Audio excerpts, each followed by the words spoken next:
Hello दोस्तों, कैसे हो आप सभी। आज मैं आपके लिए कहानी लेकर आई हूँ बच्चों में भेदभाव। सुजाता जी बाहर कमरे में बैठी रात के खाने के लिए सब्जी साफ कर रही थी। इतनी देर में पड़ोस में रहने वाली इलायची देवी आ गई। अरे सुजाता बहन, क्या कर रही हो। अरे कुछ नहीं भाभी, रात के खाने की तैयारी कर रही हूँ। तो इलायची देवी सुजाता को फोटो दिखाती है। देख सुजाता, कैसी लगी लड़की रोहन के लिए। सुजाता फोटो हाथ में लेकर देखती है। लड़की तो सुंदर है। नैना नाम है इसका। 1-2 साल की बिटिया भी है। क्या बेटी भी है। तो इलायची देवी कहते, सुजाता इसमें आश्चर्य की क्या बात है। रोहन के भी तो 5 साल का बेटा है। हाँ वह तो ठीक है भाभी। देखो सुजाता, यह मेरी जानकारी में है। लड़की बहुत ही शरीफ है। इसके पति का एक्सीडेंट हो गया था।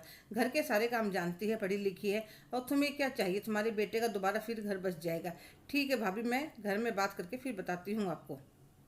वह रात को दुकान से आने के बाद जब सब रात का खाना खा लेते हैं, अपने पति और बेटे रोहन को नैना की फ़ोटो दिखाती है और बताती है कि 1-2 साल की बेटी भी है। कुछ देर सोचने के बाद दोनों हाँ कर देते हैं।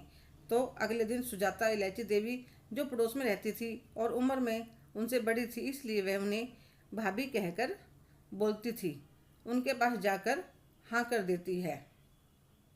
इलायची देवी फ़ोन पर बात करके रविवार का दिन नैना के घर मिलने का तय कर देती है।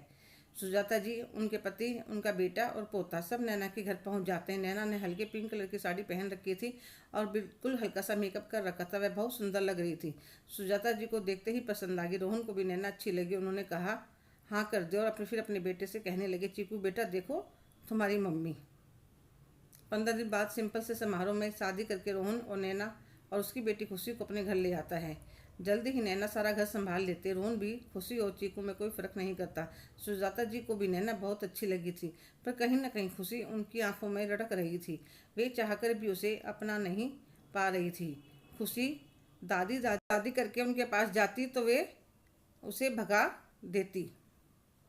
उनके पति ने उनको कई बार समझाया, सुजाता तुम सही नहीं कर रही हो। अगर बहू के मन में कोई बात चुप गई तो घर की शांति भंग हो जाएगी, पर वे नहीं सुधरी। 6 महीने से नैना सब कुछ चुपचाप देख रही थी। एक दिन वह खुशी को खाना खिला रही थी, इतने में चीकू आ जाता है। सामने सुजाता जी बैठी थी। उनको दिखाने के लिए नैना चीकू को झिड़क देती है। अभी दिया था ना तुम्हें खाना, अब बहन को खिलाने दे। वह अंदर कमरे में भाग जाता है। सुजाता जी को बहुत गुस्सा आता है। नैना आखिर तुमने सौतेलापन दिखा ही दिया। अच्छा मम्मी जी, मैंने एक दिन उसे हल्का सा डांट दिया तो मैं सौतेली होगी। और जो आप हर रोज खुशी के साथ करती हो वह क्या है। वह भी तो सौतेलापन है। जब मैंने पूरे मन से घर को, चीकू को अपना लिया है, तो आप क्यों नहीं अपना पा रही हैं।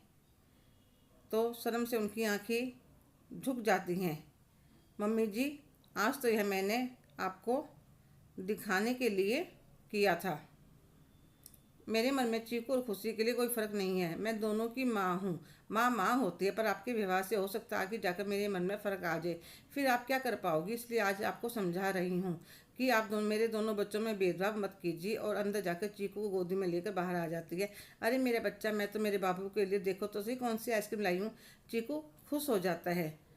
उसके बाद सुजाता जी कभी भी बच्चों में भेदभाव नहीं करती। दोनों बच्चे आपस में बहुत प्यार से रहते थे। हेलो दोस्तों, कैसे हो आप सभी। आज की कहानी आपको कैसी लगी, कमेंट करके ज़रूर बताइएगा। अगर आप मेरे चैनल पर नए हैं तो प्लीज़ लाइक, शेयर, सब्सक्राइब करना ना भूलें। धन्यवाद।